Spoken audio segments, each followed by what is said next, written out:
Hi everyone, my name's Charlie and I am really good at PIP. I've helped well over 100 people win, and that's varying levels of PIP, whether it's a claim form, review, a mandatory reconsideration, a change of circumstances, or even tribunal level. This video I'm going to give you an example of how, in your assessment, PIP assessors can talk you out of the points that you should. Everything to do with PIP is based on points. They assess you and then categorize you based on points. On the screen right now, you're going to see the points for preparing food. So when you do your claim form and when you do your assessment, the assessor is purely trying to figure out what your daily life is like, and where do you sit in these points and why. In this example, I'm going to be someone that has a condition that results in severe pain and fatigue. I'm not going to name the condition because the condition is not important. It's not the condition that's relevant. It's how the condition impacts your daily life and or mobility.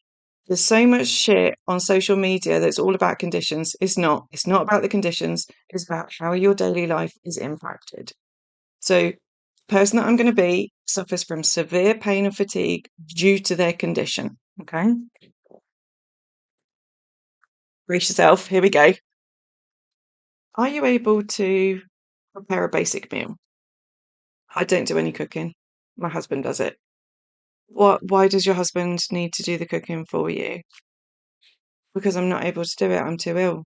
But what exactly is it? Why are you not able to prepare a meal? Are you able to chop things? Um, yeah, I could chop things. So you could prepare a meal.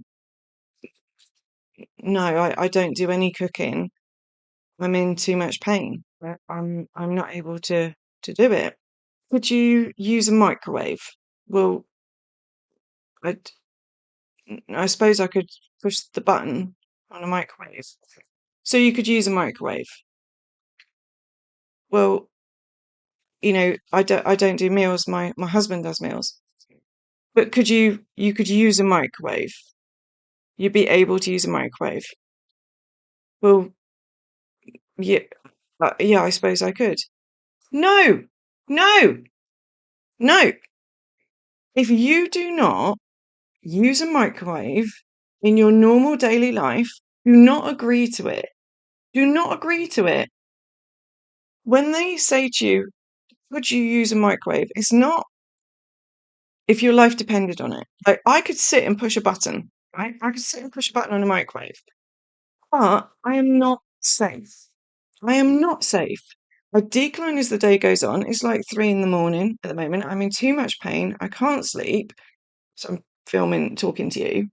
Um, I am not safe. It's not a case of, can you push a button on a microwave? That's not it.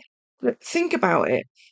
For us to prepare a meal, it's a case of you have to get up, you've got to be able to walk to the kitchen, you've got to open the fridge or the freezer, get the meal out, unpeel it, unpackage it, stick it in the microwave, turn the button on, then you've got to wait. Standing. For me, standing is much, much worse. Much worse.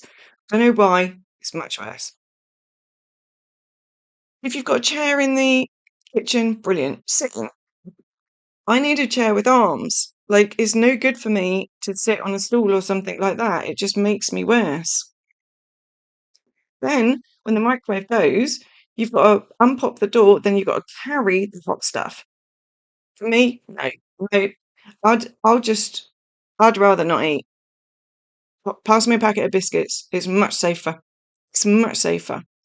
So it's not, don't, if it is not your daily life, if you don't use a microwave, don't agree to it. Don't agree to it. Okay? This is about your daily living. So, say for example, if in this example that the husband does the meals, just because in your relationship your husband does the meals, that's the way it's always been. That's not a good enough reason to get PIP, right? It's not. they do the meals, because obviously there has to be a good enough impact from your condition to be able to justify why you can't do the meals. So we're not giving in on the microwave because it's not your daily life. So, and the way you figure this out is ask yourself, in the past 7 days, have you been able to use the microwave? Were you able to even get into the kitchen to do this? In the past 2 weeks, have you been able to use the microwave? If yes, how many times? Remember, this is daily living. Daily living. Okay. So for me, when I'm working with people, if they can do something like 3 times a week, we work on averages. On average, how many times could you do a meal? Like, think about it from that point of view. That's the detail that you need to put in and what you need to give. So let's go back to it. Yeah, I'll run the question again, right? Would you use a microwave? I could push a button, but I can't get to the kitchen to do it. I decline as the day goes on. I'm not safe moving hot things around. I can't carry stuff. So it doesn't matter if I could push the button. I can't carry out the process of preparing the meal. That's why my husband has to do it, because I'm in too much pain because of blah blah blah. I'm in bed. Like, I spend 80% of my time in bed. If I've got energy, I'm going to go for a wee. I can't make it to the kitchen. Okay, thank you for explaining that. But say, for example, your husband wasn't very well. Would you be able to do a meal then? No, like, I'd have to order a takeaway. Okay, but hypothetically, just say, for example, if your husband's away or not very well, just on that occasion, would you be able to use the microwave safely? Would you be able to prepare a meal if that happened?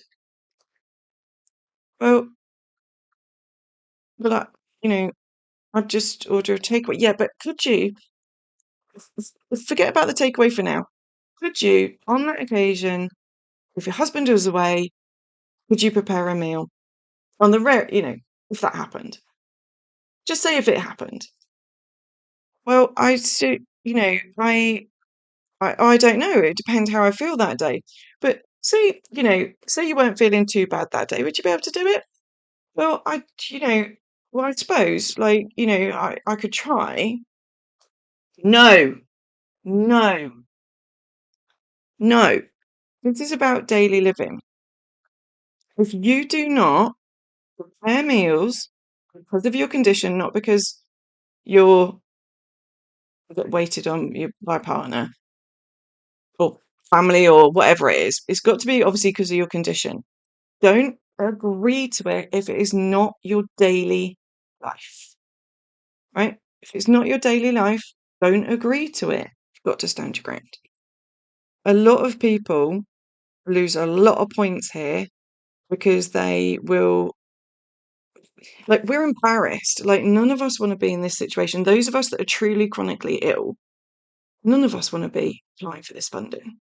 None of us want to be having to talk to a stranger and try and get them to believe that you're being honest and you need help. We don't like asking for help. We don't like admitting we're struggling. And then we've got to try and persuade someone. So you start to doubt yourself. That's how they do so well, is people that are truly chronically ill, people, the fraudsters, fakers, well, they're obviously fucking faking it. So they just go for it. Those of us are really chronically ill. You feel bad. You feel like a burden. You don't want to have people help. You don't want to be a failure. So when someone's saying, well, could you? Can you? You sort of think, well, maybe I could. Okay, I suppose I could. No, no, because you will lose the points. You've got to be honest. You have to be honest and you have to be blunt about your life. You have to explain what your life is like. If you cannot get to the kitchen because you're not safe, or because, like, you're in too much pain or you haven't got energy, you stand by that. If you are not safe carrying something because of your hand pain, wrist pain, whatever it is, or like one of your legs just gives way, like you have to explain it. I am not safe. In summary, you have to stand your ground. Do not feel under pressure to agree to something that is not your daily life. You have to be honest with yourself and with PIP. Is this something you do? If not, why not? You have to explain it. You have to stand by it. And you have to explain what is unique to you, why you can't. What is it about your condition that impacts your body or your mental health that means that you can't do that? I hope this helps. And if you take anything from this video, please, please trust me. The most important thing about applying for PIP is the assessment. It's the assessment. You need to watch the practice video. I know that I'm the only person in the UK that is saying this, but I truly believe this is why I have such a good success rate. It's because people that work closely with me then understand the practice is the most important thing. And I guarantee you, the people that I've helped, if they hadn't done the practice, they wouldn't have won. The majority of people wouldn't have won, or those that would have won would have not got the right or anywhere near the allocation of points that they're entitled to. It's the practice. I'm going to be doing more of these videos. I'm going to do a series. I really hope this helps. Please take care of yourself and do not fucking give up. If you are chronically ill and your life is negatively impacted and you've watched my videos and you know you're entitled to this, fucking fight for it. Being chronically ill, it's expensive. It's expensive. And it's really hard work surviving with chronic illness. I wish I could be asleep right now. You know how at night your pain's worse? And I've been overthinking. I know how you feel. It sucks. We are not alone. And we can adapt and have positive lives. It's just fucking hard to do. All right, take care of yourselves.